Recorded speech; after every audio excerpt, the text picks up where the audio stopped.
કેશોદના મેસવાણ ગામમાં મામલતદાર અને પોલીસ સહિતનો સ્ટાફ હાજર રહેતા દિવસભર સરકારી પડતર જમીન પર આસપાસના ખેડૂતો દ્વારા કરાયેલા દબાણો દૂર કરી કાર્યવાહી ચાલુ કરવામાં આવી હતી। દિવસ દરમિયાન 1 હેક્ટર જેટલી જમીન ખુલ્લી થઈ જશે તેવી મામલતદારે જાણકારી આપી હતી। વધુમાં સરકારની સૂચના હોય કલેક્ટર અને ડેપ્યુટી કલેક્ટરના માર્ગદર્શન હેઠળ તાલુકાના તમામ ગામડાઓમાં આવા પ્રકારની પેશકદમી હટાવવા ડ્રાઈવ ચાલુ હોવાની વિગતો આપી હતી।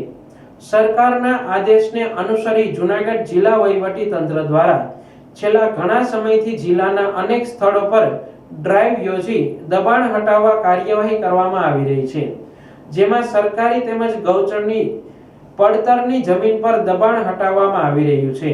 તેવા સંજોગોમાં કેશોદના મેસવાણ ગામે આવેલ સર્વે નંબર 5 માં 6.5 હેક્ટર સરકારી પડતર જમીન આવેલી છે। આ પડતર જમીનમાં આસપાસના ખેડૂતોએ દબાણ કરેલું હતું, જેને ખુલ્લું કરાવવા કાર્યવાહી થતા અંદાજે 1 હેક્ટર જેટલી જમીન પર કાંટાની વાડ હટાવતા અંદાજે 1 હેક્ટર જમીન પર દબાણ હટશે। ઉપરાંત આવા પ્રકારના દબાણ હટાવવા ડ્રાઈવ યોજાતા મોટા ભાગની જમીન પર દબાણ હટાવાયું હતું અને આ પ્રકારની તાલુકાભરમાં કાર્યવાહી સતત ચાલશે તેમ મામલતદાર દ્વારા જણાવાયું હતું। સંદીપ મહેતા, મામલતદાર કેશોદ।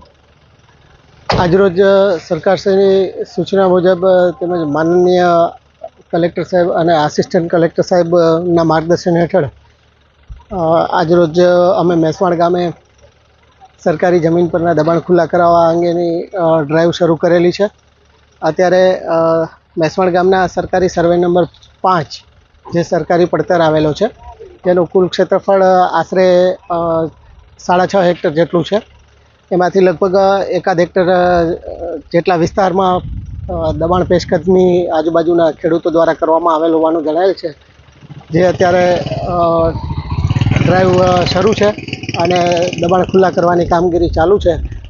લગભગ આજ સાંજ સુધી આ કામગીરી આ સર્વે નંબરમાં પૂર્ણ થઈ જવાની સંભાવના છે અને પૂર્ણ થતાં લગભગ 1 હેક્ટર જેટલી જમીન સરકારી જમીન ખુલ્લી થઈ જશે। હા, આ ડ્રાઈવ છે એ સતત ચાલુ રહેવાની છે અને અમે જુદા જુદા ગામોએ જે સરકારી નંબરોમાં જે દબાણો થયેલા છે